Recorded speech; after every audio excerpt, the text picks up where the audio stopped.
मजहर बर्लास ने अपने ताज़ा कॉलम में लिखा लॉन्ग मार्च होगा, मगर उन्होंने लिखा कि तारीख ऐसे वाक़यात से भरी पड़ी है और माजी भी ये अयां करता है कि कई मुल्कों में सियासी तहरीकें चलीं, कुछ कामयाब हुई और कुछ को नाकामी का मुंह देखना पड़ा।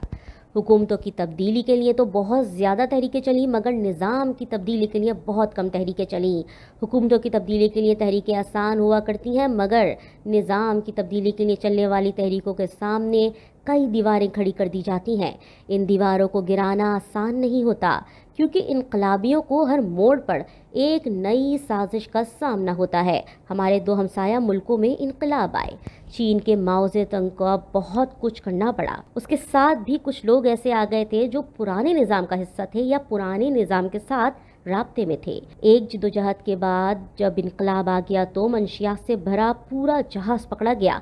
माओ ज़ेडुंग को बताया गया, इस जुर्म में शरीक 32 अफराद ऐसे हैं जो आपके दाएं बाएं बरा जमा है। माओजे ने एक लम्हे के लिए सोचा और फिर हुक्म दिया कि सबसे पहले इन 32 अफराद की गर्दनें उतार दी जाएं। जब ये काम हो गया तो पुराने निज़ाम की नए निज़ाम को नाकाम बनाने वाली तमाम कोशिशें दम तोड़ गईं। एक मरतबा बीजिंग में बारिशें हुई तो निकासी आब का मसला सामने आया। मेयर को बुलाया गया, सिर्फ बुलाया ही नहीं गया बल्कि फांसी चढ़ा दिया गया।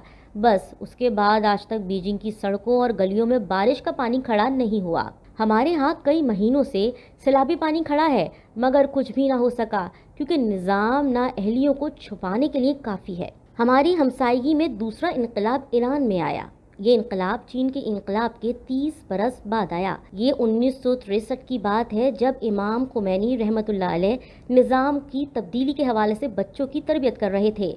उन्हें रोज़ाना पढ़ा रहे थे। उनके एक दोस्त ने कहा, इससे कुछ नहीं होगा, ये बच्चे क्या करेंगे। अपने दोस्त के जवाब में इमाम खुमैनी रहमतुल्लाह अलैह ने कहा, चंद साल इंतज़ार कीजिए, जब ये बच्चे जवान होंगे तो फ़िज़ा बदल जाएगी। मैं इन्हीं बच्चों के ज़रिए इनकलाब लाकर दिखाऊंगा। इस गुफ्तगू के बाद इमाम खुमैनी रहमतुल्लाह अलैह को 15 बरस इंतज़ार करना पड़ा। 16वें बरस इनकलाब आ चुका था। ईरान का निज़ाम तब्दील हो चुका था। पुराने निज़ाम की अहम तरीन अलामत यानी शाह ईरान को दुनिया के ताकतवर मुल्क भी ना बचा सके। इस इनकलाब के बाद बिगड़े हुए लोगों को सीधा किया गया। दुनिया के ताकतवर मुल्कों की ख्वाहिशात के खिलाफ आने वाले इस इनकलाब की वजह से ईरान को आज तक पाबंदियों का सामना है, मगर ये पाबंदियां उसे झुकाने में नाकाम साबित हुई हैं। अब आइए वतन अजीज़ पाकिस्तान की तरफ। यहाँ कई मरतबा इनकलाब ने दस्तक दी, मगर हर मरतबा इनकलाब को नाकामी का मुंह देखना पड़ा। कभी रास्तों से मंजिल छीन ली गई और कभी रास्तों को काट दिया गया। अक्सर ये हुआ कि इनकलाबी काफिले में चंद साजिशी अनासिर दाखिल कर दिए गए, जिन्होंने पुराने निज़ाम की बका के लिए काम किया, इनकलाब के खिलाफ साजिश का हिस्सा बन गए। इमरान खान पिछले 26 साल से इस कौम को मुसलसल ये सबक पढ़ा रहे हैं कि पाकिस्तान के निज़ाम को करप्शन ने बर्बाद कर दिया है। नाइंसाफ़ी की वजह से मुल्क पीछे चला गया है। इमरान खान ने अपनी हर तकरीर में ये सबक तवातुर के साथ पढ़ाया। इसलिए आज के पाकिस्तानी नौजवान के जहन में ये नक्श हो चुका है कि हमें करप्ट और जालमाना निज़ाम खा गया है। हमारे ओवरसीज़ पाकिस्तानी भाइयों ने भी इस मुहिम में पूरा हिस्सा डाला। चीन और ईरान के इनकलाबियों के अहद में जदीद तरीन टेक्नोलॉजी नहीं थी। अब टेक्नोलॉजी ने बॉर्डर्स को ख़त्म करके रख दिया है। अब मुहिम लम्हों में तहरीक का रूप धार लेती है।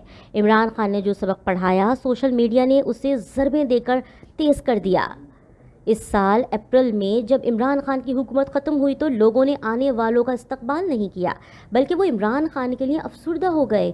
लोग इसके लिए खड़े हो गए। इमरान खान के ख़िलाफ़ साजिशें हुई, मुकदमे बनाए गए, इसके ख़िलाफ़ जो कुछ हो सकता था वो सब कुछ किया गया, मगर लोग उससे पीछे ना हटे। इसके ख़िलाफ़ फ़ैसलों को लोगों ने मुस्तरद किया।